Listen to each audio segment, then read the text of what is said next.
Today is Saturday, January 7th. New year, new financial goals. A recent survey found more than half of Americans who set New Year's resolutions are focused on money.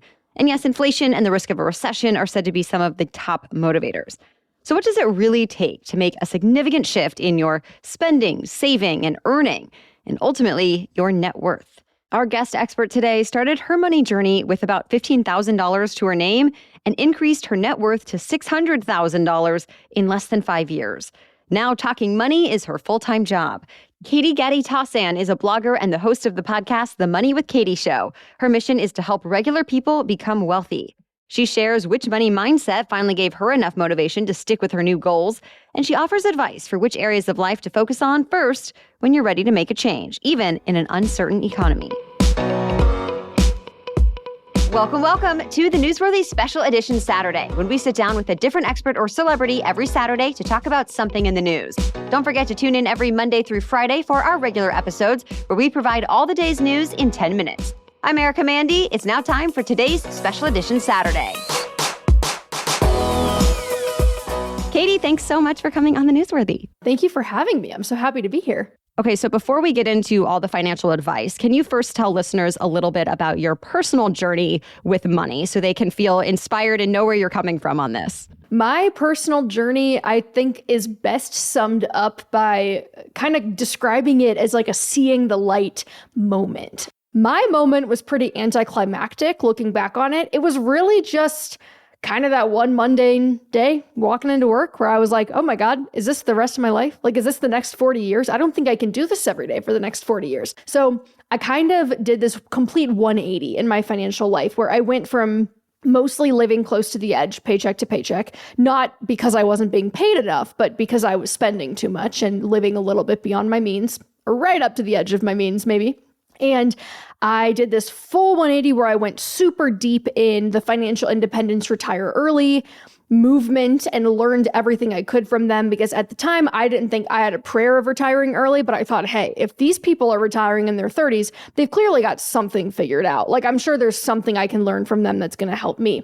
So I just dove super deep, spent several years learning about it, instituting these practices, just layering on new jobs, side hustles, investing aggressively, and effectively went from a position of graduating college, kind of being fresh in the workforce, having a couple $1,000s to my name, to multiple six-figure net worth a couple years later. So it's been a nice, I guess, case study in it is possible. It's not necessarily easy, but it is possible. And you don't have to have a finance degree or have gone to school for this to really know what you're doing. It's interesting that you say that you studied it for years and started implementing it over years, because I think financial goals are a common New Year's resolution, and yet people don't always stick with their resolutions.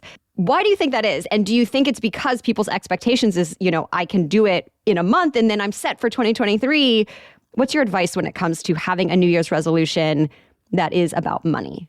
My take on this and why financial resolutions tend to go by the wayside, the same way many resolutions go by the wayside. I don't think I've ever stuck to a resolution, to be totally honest with you. It's because motivation wanes. Once that feeling goes away, it's much harder to lean on willpower.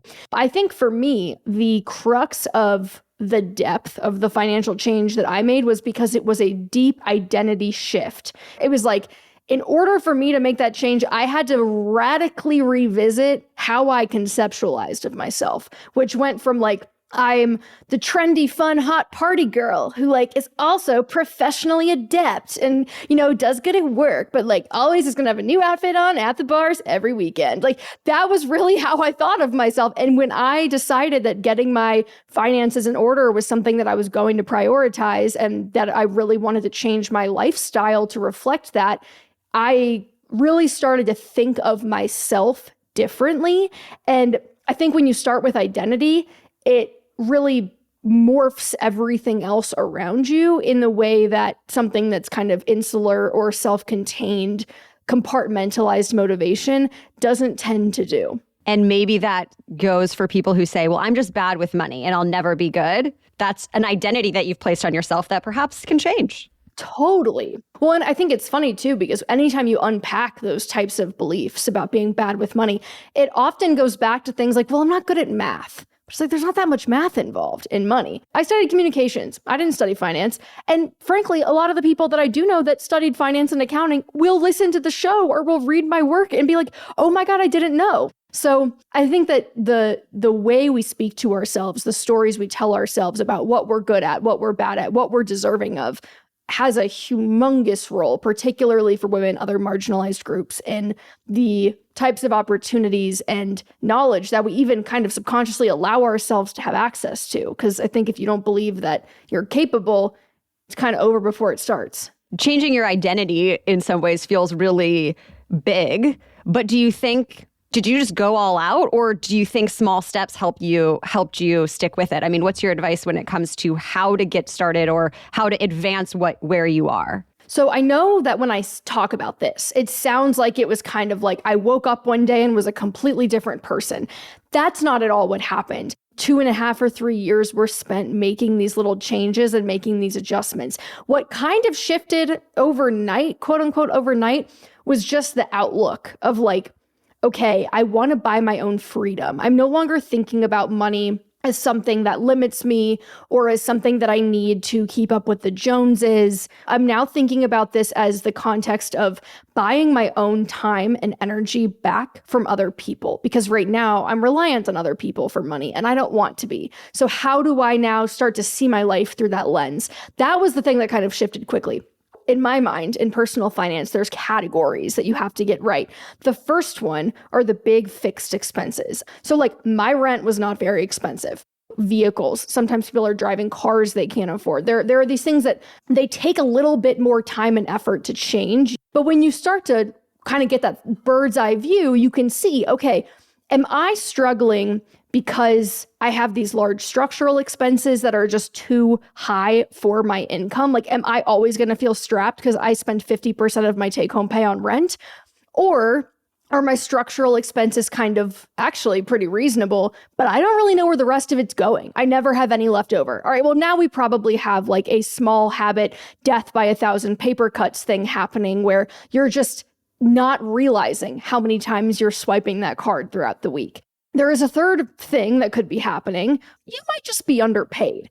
And I think a lot of people fall into this category because we have plenty of data about wage stagnation and how this affects a lot of people. So I think that sometimes it's an earning problem, not a spending problem. But I think those types of questions where you're zooming out and getting honest about like, what is actually keeping me from making progress right now? It's a really important place to start. You don't know until you kind of do that investigative, objective work in your own budget to dig in and see where on the balance sheet you're being, faced with a barrier.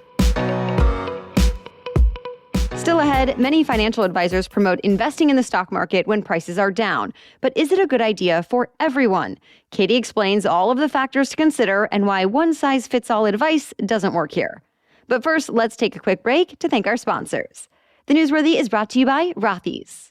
If you are ready to refresh your 2023 wardrobe, check out Rothy's for chic, sustainable shoes that will make you look and feel great. They have a ton of stylish options. And if trying to live a more sustainable life is on your New Year's resolutions list this year, Rothy's has you covered there too.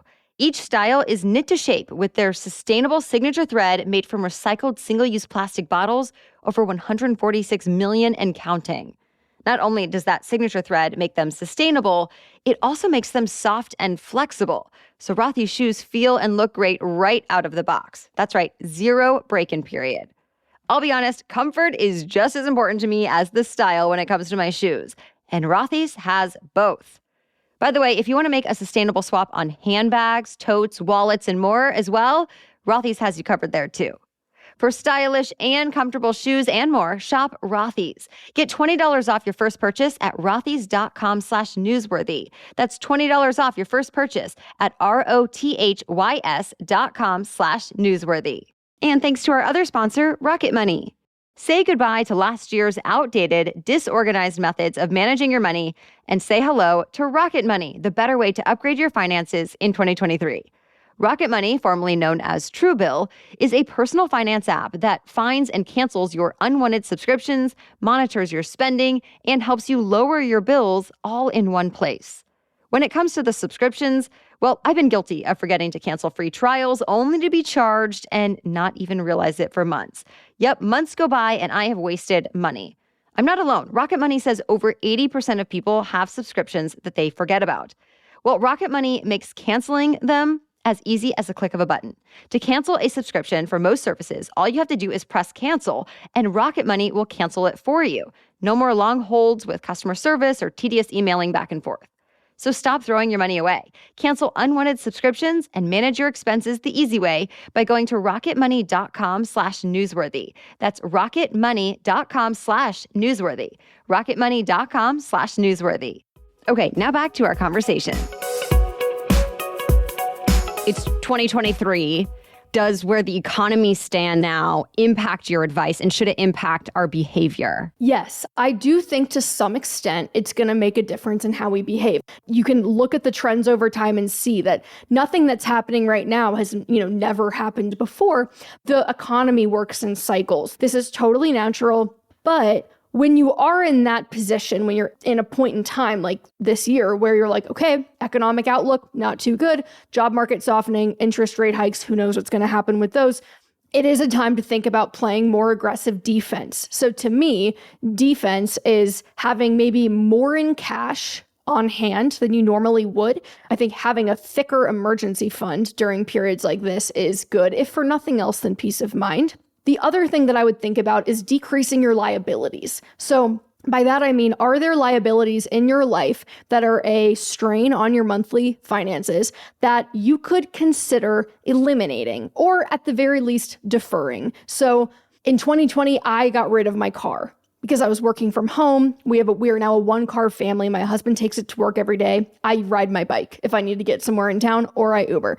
But that was an amazing way to free up about $450 a month in payment, insurance, maintenance. The other thing that you can think about if you're in a position where maybe you're dealing with some credit card debt, like revolving debt of that kind, where the interest rates are extremely high, they are only going higher as the Fed fund rates goes higher. You can think about something like a balance transfer. Balance transfers can be a good way to ease the pressure in the short term so that you can give yourself a couple months of breathing room to save up some cash reserves and then turn back to the debt and aggressively attack it. How do you balance that, trying to have more cash on hand with the idea that I know you've also talked about, which is invest now while the stock market is down, because over time that will pay off? I think about investing like something to do once all your other boxes are checked, because to use the credit card example, to extend that, if you have credit card debt, it doesn't matter what the stock market is doing. The chances that your money is going to go further in the stock market than the interest is accruing on the credit card debt,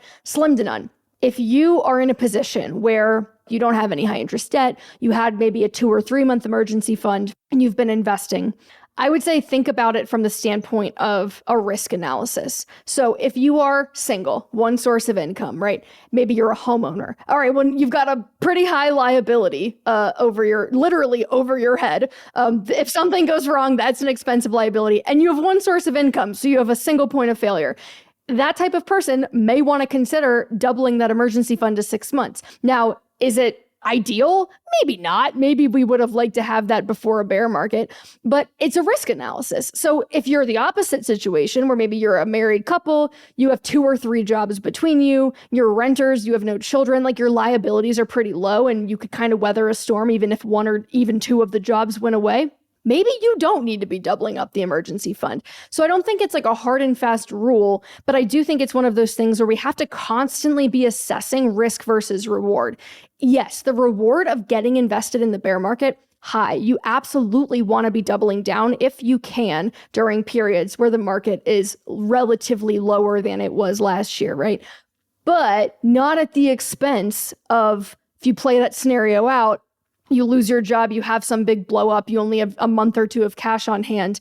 Well, now you're having to sell securities at a loss to cover your butt because you need the cash. I think it's something that people have to, whatever's going to help you sleep at night. And if you are comfortable being a little bit riskier and playing that long game, then more power to you.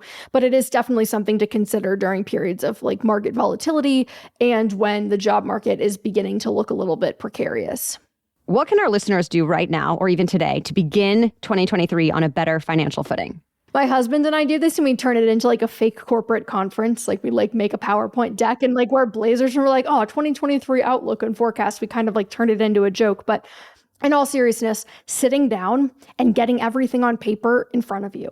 Expected income, expected expenses, where you're hoping to spend more, where you're hoping to spend less, any areas of opportunity or upcoming changes, like maybe a move mid-year, or if you're thinking about a job change.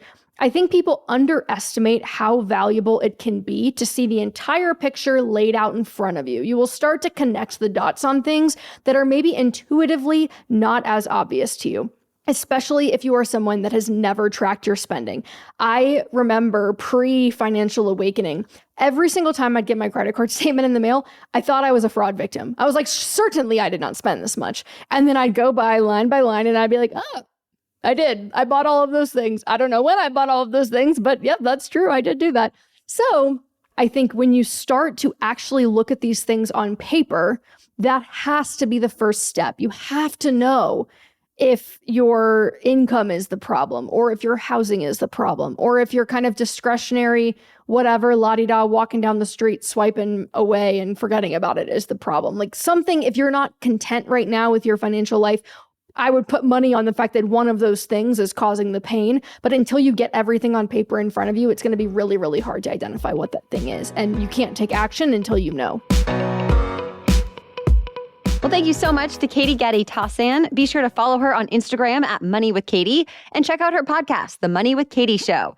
Find it all and more on her website, moneywithkatie.com. If you found this episode valuable, we always appreciate you sharing the Newsworthy with a friend or on social media. And be sure to follow the Newsworthy in your podcast app because in addition to our Saturday interviews, we give you 10-minute daily news roundups every Monday through Friday morning to help you start the day in the know. All right, we'll be back on Monday with the day's news. Until then, have a great weekend.